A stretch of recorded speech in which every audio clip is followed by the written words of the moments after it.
रीवा अपनी माँ को कहती है, क्यों माँ, क्यों ब्याह देते हैं लोग अपनी बेटियों को। यहाँ तो कुछ भी मन का नहीं है। बेमन से उठो, आलस में डूबे किचन में जाओ, सबका चाय नाश्ता खाना बनाने में लग जाओ, और ज़रा भी देर हो जाए तो ये बिना बात किए घर से निकल जाते हैं। फिर देते रहो सबकी घूरती नज़रों के जवाब। मुझसे नहीं होता माँ ये ब्लेम गेम बर्दाश्त। मन तो करता है सबको सुना दो, पर फिर आप याद आ जाती हैं, सब आपकी गलती है। कुछ खाया तूने या मुंह फैलाए बैठी है। रीवा की माँ शांता ने क्रोध कर रही रीवा से कहा, बस करो माँ, मैं इतनी देर से बकबक कर रही हूँ। डायरी सी हो तुम, बस मेरी बातें सुन लेती हो। जानती हो कि कहूँगी नहीं तो मन ही मन कुढ़ती रहूँगी। माँ हूँ ना, शांता बड़े प्यार से बोली। जब इतना ही प्यार था तो ब्याह क्यों दिया मुझे। मुझसे नहीं हो रहा अब और बर्दाश्त। कभी कभी घर और तुम बहुत याद आते हो। ये तो दस्तूर है दुनिया का, बेटियां ब्याहनी ही पड़ती हैं। जब तेरी बेटी होगी ना, तब तू भी समझेगी। मेरी बेटी, देखना माँ, जब मेरी बेटी होगी तब मैं उसे अपने पास रखूँगी हमेशा। घर जमाई ले आऊँगी, लेकिन बेटी को खुद से दूर नहीं करूँगी। ठीक है, वक्त बताएगा, कहकर माँ ने वक्त पर खाना खा लेने की सलाह के साथ फ़ोन रख दिया। रीवा को भी हर बेटी की तरह अपनी माँ से बहुत लाड मिला था। उसकी हर फरमाइश पूरी की जाती, नखरे सिर मत्थे रखे जाते, और जो कभी माँ को बेईमानी सी लगती कोई बात, तो पिता रीवा की ढाल बनकर उसे खुली छूट देते। लेकिन जिद्दी और अल्लड़ नहीं थी, बस स्वभाव से थोड़ी आलसी थी। माँ जब भी रीवा को कोई काम कहती तो वह जी तो न चुराती, लेकिन 15 मिनट का काम टलते टलते 1 घंटे बाद होता।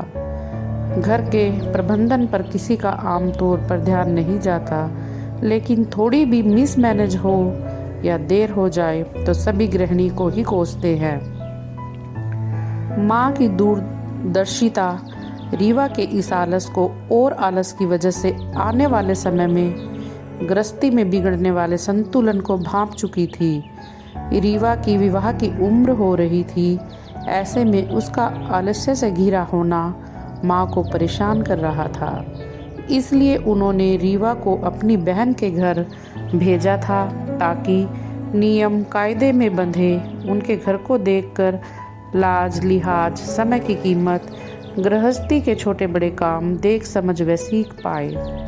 मौसी के घर रहकर रीवा समय से उठना, काम निपटाना, घर की देखरेख आदि सीख तो रही थी, पर कौन जाने यह सिर्फ परिवेश का प्रभाव था।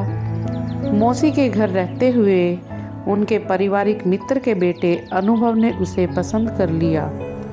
अनुभव के घर पर हेल्पर तो थी ही, और परिवार भी कुल 6 लोगों का था।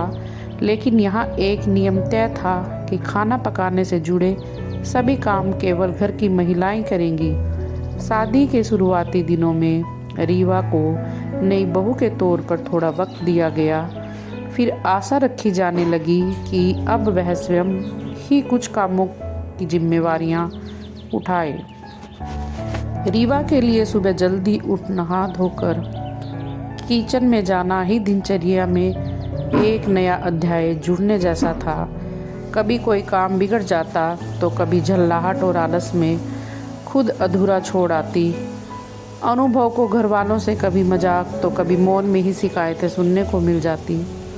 वो कभी प्यार से रीवा को समझाने की कोशिश करता, लेकिन कोई दबाव कभी न डालता। दिन पर दिन की परत चढ़ती जा रही थी। अनुभव के थोड़ा कुछ कहने पर रीवा चिढ़ने लगती थी। कभी अपनी माँ को फ़ोन मिलाकर शिकायत करती, और पूरा दिन कमरे में पलंग पर मुंह घुसाए लेटी रहती। रीवा की माँ ने तय किया था कि चाहे जो भी हो, बेटी के घर के मामलों में दखल नहीं देगी। समय रीवा को खुद बदल डाले तो अच्छा, वरना वह खुद प्रयास करने में कसर नहीं रखेगी। कुछ दिनों बाद खबर आई कि रीवा प्रेग्नेंट है और डॉक्टर ने उसे कुछ कॉम्प्लिकेशन के चलते बेड रेस्ट के लिए कहा है। रीवा के आलस्य को रीवा से दूर न जाने का कुछ वक्त और मिल गया। रीवा की माँ ने तय किया यही वक्त है जब वह रीवा को जिम्मेदार बनाने की पुरजोर कोशिश कर सकती है, वरना तो कल को डिलीवरी के बाद रीवा फिर बचकाना स्वभाव दिखाकर बच्चे की संभाल के लिए एक हेल्पर की डिमांड कर देगी। डिलीवरी की डेट नज़दीक आते ही शांता ने अपनी समधन को फ़ोन मिलाकर कहा, बहन जी, आप वहाँ अकेले कितना मैनेज करेंगी? जच्चा बच्चा दोनों को संभालना, घर देखना, आप कैसे सब करेंगी? अगर आपको बुरा ना लगे तो रीवा को डिलीवरी के लिए उसके मायके ले आऊँ, फिर बच्चे के जन्म के कुछ दिन बाद अच्छा मुहूर्त देखकर भेज देंगे। रीवा की सास एक माँ की फिक्र समझ पा रही थी, इसलिए उन्होंने कोई ऐतराज नहीं जताया। रीवा को उसके मायके ले आया गया। रीवा ने नॉर्मल डिलीवरी से एक प्यारी सी बेटी को जन्म दिया। थोड़ी कमजोरी, थोड़े डर के चलते रीवा अपनी ही बिटिया को गोद में उठाने को लेकर सोच में थी। तभी एक नर्स ने आकर कहा, तुम्हारी तो नॉर्मल डिलीवरी हुई है, बीपी टेस्ट सब ओके है, खुद ही यूँ नाजुक बनी रहोगी तो इस नन्हे फूल को कैसे संभालोगी? नर्स की समझाइश पर रीवा ने कुछ नहीं कहा।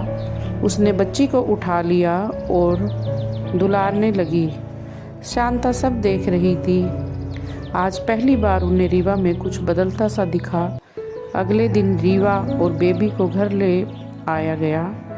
रात में जब शांता रीवा और बेबी के पास सोने आई तो रीवा ने कहा, माँ, आप दिन भर सब मेहमानों की आवभगत में रहती हो, बेबी भी दिन भर सोती है, अब रात को तो उसे जागकर ही बितानी है, तो आप क्यों अपनी नींद खराब करती हो? आप यहाँ बगल वाले ही कमरे में सो जाओ, बेबी को मैं संभाल लूँगी। शांता चली तो गई, लेकिन रात में बार बार देखने आती रही। कई बार उन्होंने पाया कि रीवा बच्ची को गोद में उठाकर कमरे में टहल रही थी। शांता को उस समय जो सुकून मिल रहा था वह चेहरे पर किसी ठंडी फुहार के छू जाने पर ही मिलता है। रीवा ने अपनी ससुराल लौटने का वक्त नज़दीक आ रहा था।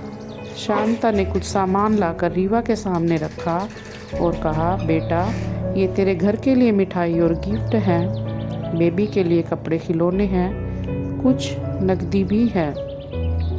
रीवा ने बेबी को गोद में लेकर कहा, माँ, ये कैश रहने दो, इसकी जगह हम एफडी करवा देते हैं, कल को जब मेरी बच्ची बड़ी होगी तो उसे देंगे। रीवा के द्वारा मेरी बच्ची शब्द कहने पर शांता की आंखें भर आई। वे अब खुश और संतुष्ट थी। बच्चे के जन्म के साथ ही एक माँ का जन्म भी होता है। शांता इस कथन को सत्य होते देख रही थी। सिर पर जिम्मेदारी पड़ती है तो निभाना भी अपने आप आ जाता है। उन्हें विश्वास हो गया था कि अब उनकी लाडो सब कुछ संभाल लेगी।